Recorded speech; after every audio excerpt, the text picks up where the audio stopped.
Con un fraternal abrazo, como siempre, les saluda a ustedes su amigo José Manuel Marmolejo Delgado en nuestro programa Golpe a Golpe, Verso a Verso, de esta gran estación OMV Radio en Ecatepec. Tenemos como fondo en nuestra pantalla esta preciosa vista de la hacienda de Tepayuca en el pueblo de Ajapuzco, en el Estado de México. No dejen de visitar el pueblo de Ajapuzco, adelantito de las pirámides, adelantito de Otumba. Es un pueblo histórico de origen prehispánico, hermoso. Damos inicio a nuestro programa recordando que en nuestra anterior sesión hablamos del desenvolvimiento que tuvo la Convención de Aguascalientes, de cómo Eulalio Guzmán, presidente provisional de la Convención, renunció a la presidencia, y de cómo Venustiano Carranza preparó, mediante la Casa del Obrero Mundial, brigadas obreras para que fueran a combatir a los campesinos. Brigadas obreras que asesinaron, mataron a una gran cantidad de campesinos por órdenes de ese criminal, traidor a la revolución, que fue Venustiano Carranza. Ya con el control, ya con la mayoría, ya con el control de la mayoría del país, Carranza olvidó sus compromisos de reforma en favor del pueblo. En el país seguía imperando el cohecho, la corrupción y la dilapidación del tesoro público. El reparto de tierra fue casi nulo y continuó el apoyo a los terratenientes con Carranza. Luis Napoleón Morones, el famoso Luis N. Morones, fue electo secretario general de la Federación de Sindicatos del Distrito Federal, y Carranza tampoco cumplió sus compromisos con los obreros, a los que usó para matar campesinos. En el país había desorganización. Muchos gobernadores y jefes militares actuaban por su cuenta, sin coordinación con el gobierno federal, promulgando leyes y emitiendo dinero, llegando a existir en el país más de 20 tipos diferentes de papel moneda. La inflación ascendía, al igual que la carestía. En 1915 se extendió por el territorio nacional una epidemia de tifo que dejó miles de muertos. Se cerraron fábricas o bajaron su producción, reinaba el desempleo, y todo ello generó protestas en el pueblo, desatándose huelgas en las fábricas por todo México. En marzo de 1916 se celebró en Veracruz un congreso obrero con representaciones de todas las organizaciones de trabajadores de la República, triunfando la línea anarcosindicalista de Herón Proal, estableciendo como fundamento la lucha de clases, la táctica de la acción directa y la no participación en la actividad política. Ante el avance del movimiento obrero, en enero de 1916, Carranza ordenó la disolución de los batallones rojos, iniciando despiadada represión en contra de la lucha de los trabajadores, empleando para ello al ejército. Es decir, Carranza primero crea los batallones rojos con obreros a través de la Casa del Obrero Mundial para combatir a los zapatistas particularmente y a todos los demás revolucionarios, a los campesinos.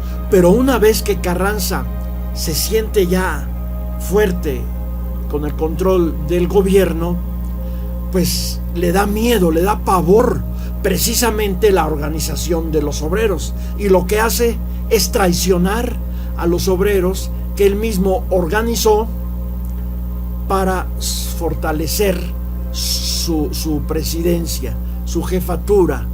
Por eso insistimos, Carranza fue un traidor a la revolución, fue un traidor a los campesinos, fue un traidor a los obreros.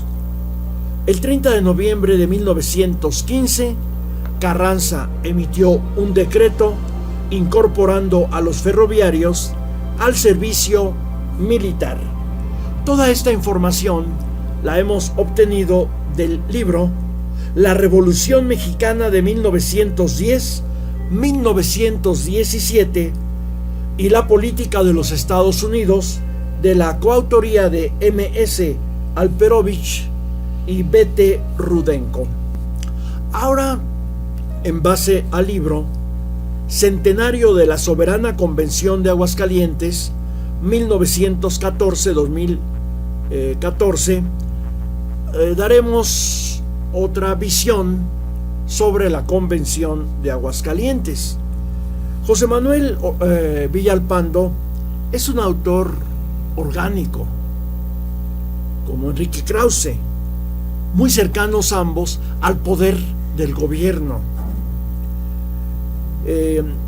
Quien dice que la Convención de Aguascalientes tenía como objetivo el nombrar a un nuevo presidente, además de trabajar en contra del caudillismo, representado tanto por Francisco Villa como por el jefe de la revolución, Venustiano Carranza. El objetivo era buscar un presidente que fuera autónomo de los caudillos revolucionarios, con lo cual la convención sería plenamente soberana. Quien tenía mayores posibilidades de ser el candidato de la convención era el general Antonio I. Villarreal, precursor de la revolución y combatiente en contra de la usurpación de la huertista. Villalpando cita a Vito Alessio Robles para afirmar que Villarreal era apoyado por 60 votos seguros, aunque de acuerdo a Alessio Robles, don Antonio era objeto de fuertes críticas por cabildear el voto a su favor en Aguascalientes, en la convención. Sin embargo, en esta era considerado como un elemento de limpios antecedentes, libre e imparcial. Don Vito también expresaba que la animadversión de Emiliano Zapata en contra de Villarreal cortó toda posibilidad de que éste fuera designado candidato de la convención. Alguna inconveniencia surgió entre ambos cuando estos dos personajes, a petición del primer jefe Carranza, antes de la convención de Aguascalientes, se entrevistaron en Cuernavaca. Los zapatistas en la convención dejaron correr el rumor de que detrás de Antonio y Villarreal se encontraban los intereses de Venustiano Carranza para ser el presidente de la República. El día de la elección, en el Teatro Morelos de Aguascalientes, se suscitó un fuerte choque entre Villarreal y el zapatista Antonio Díaz Soto y Gama, quien acusó al pretendiente de ser carrancista, por lo que Villarreal, que era el presidente de la mesa directiva de la convención, abandonó el teatro, quedando la sesión bajo la dirección del general villista José Isabel Robles, vicepresidente de la misma. Empezó a correrse la hablilla de que Villarreal fue a su habitación a ponerse el traje ceremonial porque estaba convencido de que sería investido como presidente de la República, pero no fue así. En la sesión, sin Antonio y Villarreal, los delegados propusieron como candidatos a este mismo y a los generales Juan Cabrera y a José Isabel Robles. Ante la oposición zapatista a la candidatura de Villarreal, un delegado propuso la del general Eugenio Aguirre Benavides, militar de gran prestigio en la División del Norte. Este la rechazó, argumentando que los villistas hicieron el pacto de que ninguno de ellos ocuparía la presidencia de la República.